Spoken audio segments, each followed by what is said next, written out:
Hey, what's going on YouTube? It's CJ. I want to welcome you guys back to episode 21 of 120 gallon reef system.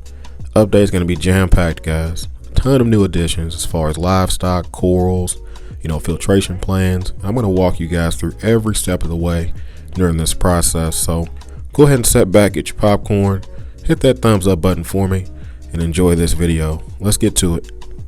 Now, when it comes to shopping for corals, the objective is very simple for me. I'm looking for the biggest variety, the most healthy specimens as possible for the cheapest price, just like anyone else or any other consumer in this world, right? But when it comes to shopping for corals, I try to stay as open-minded to allow myself to find those deals, meaning you can't just go to the same place all the time and expect something different. That's the definition of insanity, right? So I expanded my horizons, joined a few local reef clubs and visited a few local reefers' houses. And that's what I'm showing you now. This guy sells corals out of his basement.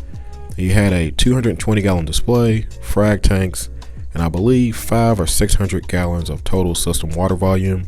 And I was happy to, find a local reefer that had outstanding prices and an outstanding selection of corals. Now, unfortunately, I couldn't get him to part with all of the higher end pieces, but I did leave here with a nice selection of SPS corals, pallies, encrusting corals for a very, very reasonable price. So, everyone has their own niche in the hobby. The basement guys, the frag sellers, definitely look for them local to you because you never know what you're going to end up finding. Now, as we continue this journey to stock the reef tank, the next stop is going to be one of my favorite places to shop, also known as Aquatica. You guys know this is my local LFS. Literally 7 minutes away from my house, and I'm in here all the time. Now, I have a great relationship with the owner and the previous owner. The guys have always taken care of me, and there's definitely a value of supporting your local LFS. Honestly, just imagine a world when you couldn't walk into a shop, ask for questions, ask for advice, maybe have them test your water, or even have them order you fish in, or just help you out all the way around, maybe holding your fish while you're moving, whatever the case may be. Every LFS, every basement guy, every frag company, whoever it is, has their niche in the hobby, and it's very important that we support all these guys. So I definitely enjoyed this visit. I didn't get everything I wanted, but I did get a few pieces, and I'll always stop in here because you never know what you'll see when you walk in. So the last stop on this tour ended up being Sandy's Pet Shop. Now, if you guys follow my channel, you're well aware of the issues I had with livestock from this place. Ended up losing half my fish. Was it the LFS's fault? Was it my fault? Who knows? But I told myself when I walked in, I was not going to buy any fish. I was just going to look to see what they had coral-wise on my way to go visit two of their LFS's. I can tell you guys within 10 seconds of walking in the store, all of those ideas went out of the window. So I ended up exhausting all of the rest of the money I had for this, shopping spree that was going on. And I'm pretty happy about it. I was able to get a few choice corals that I was looking for. And I even found some livestock I've been looking for the last few weeks. So I'll share that with you guys later if you haven't figured it out yet. But there was one really neat thing they do in this LFS. If you guys recognize that picture, that is the JBJ45. They have something called the Coral Club. You bring a picture of your tank, and you get a permanent 20% off anything in the store for the rest of your life. So I'm wondering if I bring in 2 pictures, if they'll give me 40%. I'll let you guys know how that goes.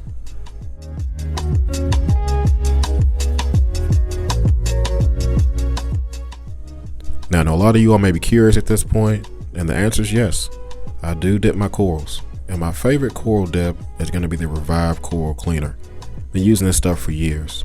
It pretty much smells like pine sol. I don't know what the actual active ingredient in it is, but I will tell you, any and every time I've used this, I always find something that it killed off the coral, whether it be bristleworms or starfish or, bugs or anything else that probably shouldn't be there, and even maybe some things that should be there.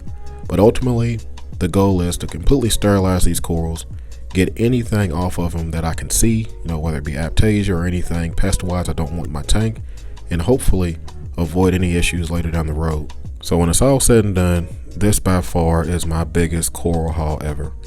This is just the SPS. I also purchased leathers and LPS corals as well, and I even had some corals shipped to me by Rico's Reef tank. So I'll tell you what, 4 different places, 40 frags. I call that a win, and I'm definitely on my way to stocking this 120-gallon Reef tank. Now, for anyone that's curious about these algae scrubbers, these things definitely work, guys. Had this thing running on my system for 8 months now, and it's been working fantastic. Almost to the point to where I'm still having to balance out how much it's working. Meaning, I don't want my phosphates dropping too low, and I don't want them too high. So I found the sweet spot to be 16 hours on, 8 hours off, and it's helped my phosphates increase from 0.002 to 0.02, which is kind of where I want them. I don't want to completely deprive my system, but it's definitely doing a great job of removing and preventing any algae from going within my display. So definitely recommend it. If you have any doubts about an algae scrubber, they definitely work. And if you need something to maintain nutrients, definitely check them out. Now, there has been one other change worth noting, and it's going to be the addition of some carbon and poly filter pads in my system. Now, up until this point, guys, everything's been completely natural. I haven't ran any chemical media, no GFO, no Phoscard, nothing, guys, besides skimmer, algae scrubber, that's it. But now that I have the addition of all of these corals, and with it being a mixed reef with leather corals and LPS and SPS, and the stress that happens from me cutting them and handling them in the system, any and all of those chemicals they're releasing, I need something to help absorb them. So I'm hoping that the carbon and the polyfilter pads will take care of that. Otherwise, we'll have to come up with a new master plan like I always do. It seems like every random late night look at the tank always has some kind of reward. In this case, I found out that I have plenty of copepods in the system, and even worse, I also have bristleworms. Some people like those things, but they absolutely disgust me. I hate them, so I don't know how this guy got in the system, but he's doing a job. But the most interesting thing in the night was something very strange happening between my conch snails and the hermit crabs actually either helping or watching. So if anyone's ever watched, any kind of mating rituals on conch snails, let me know if this is what's happening. I got a feeling it's either that or some kind of four-way I shouldn't have been looking at. Now, for those of you all that were wondering, why did the Singapore Angel get evicted from your system? Here goes the evidence. Not only did this guy go after my Duncan corals, he also had a taste for trumpet and candy canes as well. So, it's a 50-50 chance you try a dwarf angel, this will happen. Just make sure you have an exit plan, a way to catch or trap or remove this guy from your system. Otherwise, it will cause havoc.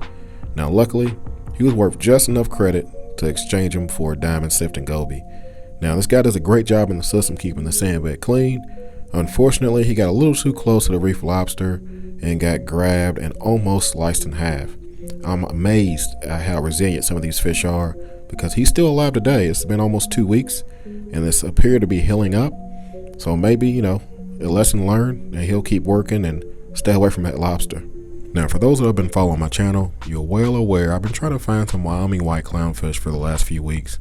Unfortunately, I found them in the one shop that I said I would never buy fish from again. Well, I just could not resist. These guys have been in the fish shop for 6 months. They were fat, they were happy, they were healthy, and even better, they were paired up at a fantastic price on top of that. So I'm gonna roll the dice again and introduce some more fish to the system. Now, the master plan was simple. Add an anemone first, and then introduce the clownfish and let the anemone host them right away. Even though that was the plan, unfortunately, it backfired. These guys swam around, teased me just for a little bit, making me think they were going to dive in, and then swam off somewhere else in the tank. So here goes the waiting game. When is the anemone going to host the clownfish? Will it ever happen? I'll keep you guys posted. So let's take a look at what you guys wanted to see. All the new candy, and specifically the SPS corals. Now, I gotta admit to you guys, I'm extremely nervous with this. This is my first time having this many SPS coral, and it was a major investment money-wise, and I did not want anything to just die right away. So after a week or so of observing them on that frag rack, purchased my first fragging kit from BRS on Black Friday, and decided to go ahead and snip these guys off the plugs. It's a couple reasons. The first one for me is just the aesthetics. I hate the look of frag plugs. Even though they'll be covered eventually, I just wanted to avoid that altogether. And the second reason, a lot of things live on plugs you don't want, like aptasia or bugs or anything else pest-wise. So why not just completely remove it from your system by removing the frag from the plug itself? Now, the number one method of mounting frags has always been super glue gel. The trick is to make sure you pop that little skin that develops when you introduce it to salt water, and after that, it'll normally hold pretty quickly to whatever surface you mount it to. Now, you always got to be careful. You don't want that glue to spill and go all over your frag and, smother the polyps or anything. But once you get used to it, you can move pretty quickly and efficiently in mounting any and all corals in your system. So overall, this process took me roughly an hour, which isn't bad. 30, 40 frags in an hour all over the tank. Didn't have one casualty that I can remember, at least yet. So I'll keep you guys posted.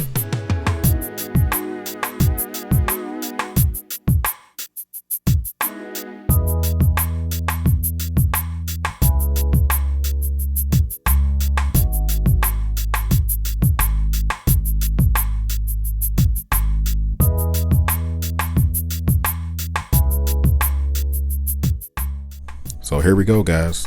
24 hours later, and you would never know that I just spent the last day cutting and fragging and gluing and doing all kinds of additions to the tank because you can't even see them. It's almost maddening. You drop that many corals in the system, you're sitting on the lazy boy, and you can only see 4 of them. So, that's just part of the process. But I will say this, I can definitely call this tank a mixed reef now. Many species of fish, many species of coral, invertebrates, cleanup crew, microfauna.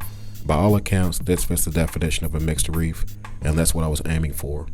Now, even though things are doing pretty good right now, I still have one major hurdle to overcome, and it's going to be this anemone. Can I trust him? Is he going to stay still, or is he going to go for a walk all over the tank? Not to mention, he's split, so the other half of him's on the backside, and that guy could also go on a walk. So this whole left structure is kind of, iffy for me at the moment. I'm going to give it a couple more weeks and see if they decide to move. And then I'm going to go ahead and just start plugging frags around them. Now, for those of you all that are curious, I will be adding some of the easier to keep corals later, like your GSP, your Xenia, your blue clove polyps. Any of those things that are considered pests, I actually still find beautiful in this hobby. They still have a place for me in my tank. But for now, I don't want to add them too soon, have them take off, and then eat up all of the available real estate before I have the chance of really searching and finding different types of corals I've never kept before. So, for now, I'm going to stay away from them, but they definitely will be added to the tank eventually. Now, when it comes to any reef tank I've had, coral placement is one of my top priorities, meaning besides the lighting and flow requirements to keep it alive, the placement as far as its growth pattern and the color of the coral are equally as important in my eyes. So that's why I waited so long. I accumulated a bunch of frags before I even attempted to start trying to lay this tank out. Because in my opinion, if you have a blank canvas, you're much better starting off with multiple colors to paint it instead of one color per week and then trying to create something special. So I'm still very far from that. But just to give you guys a quick idea of what it looks like, I'm going to turn the blues on for you. I think this is a great way to help decide if you got enough color in certain places in your tank, or where you're void in colors, or if your tank is, heavily bright on the left and dim on the right, and things you can do to help try to even that out. So in my system, like I said, this is just a preview of what it looks like right now, but I'm still a long way away from getting this thing stocked. And every spot that you see that's purple or, bare rock, it's just an opportunity for me to help rebalance the system, meaning keeping bright colors on one side equal to the other side, whether it's reds or greens or purples or, yellows or oranges. I don't know. There's a million different colors in a reef tank, but the goal for me is to keep the tank balanced. If you guys remember the JBJ, I did this same method on that, and I definitely, I'm going to try to repeat that success on this tank. No right or wrong way. Like I said, beauty is in the eye of the beholder, they should say. So, to each his own. As long as your tank looks good for you, that's all that matters. It's just a tip as far as what I do. Now, as I mentioned before, this is my first time having SPS, but I'm not jumping into this completely blind. Meaning a few months ago, I got a full PAR reading on my system, so I have a great idea of where the high light versus low light areas are. I have a great idea of where the high flow versus low flow areas are, so I can place corals according to those things. So with that being said, I do have a few themes in mind as far as what I wanted to try, starting with that overhang in the middle of the tank. I'm thinking of making this all millipore, a coral that's maybe not gonna grow as far as tall and lengthy branches, but something that hopefully stays bushy and does not, intrude or take away from the view of the tank, but also adds a little flavor to this overhang. So I'm still in search for a bunch of different millipores. I love these corals. I love how their polyps extend and how they look like they're moving. So I'm definitely digging that idea. And when it comes to the right side of the tank, it's the complete opposite. I'm looking for corals that are more of a, branching colony type. So I have 3 different types of stylopora there. I have some setosa, have some digitata. So I'm hoping all of those corals grow and encrust and do all of the things that I'm imagining in my mind. But I know with SPS, unfortunately, I don't have as much control as I want. So we'll see how this plays out. And last but not least, I will be trying my hand at keeping acropora. Now, I'm not even going to begin to try to tell you names or types. My hope is just to provide them with the highest light and flow in my tank, which is across the top of the rock work. I'm going to put different pieces there. Hopefully they color up and turn into what I want. But at the end of the day, guys, this tank is just a bunch of firsts for me. Never had this much water volume, never had this many SPS, never had a calcium reactor, apex, never had this many fish. This is the tank that will end all nevers for me. And then hopefully, it'll grow into something to where I can be proud of it, and then eventually upgrade to something bigger many, many years down the road. But other than that, I think this is a good stopping point for this video. Hopefully you guys enjoyed it, me rambling along, and hopefully you learned something. For anyone that's new in the hobby, I encourage you guys to continue to push yourself. Whether you stumble and fall on your face or, your pockets go up in smoke in the tank, whatever the case may be, just keep pushing and keep doing what you do. So as always, hey, you guys like, comment, subscribe. You guys keep doing what y'all do. Y'all be easy and happy reefing.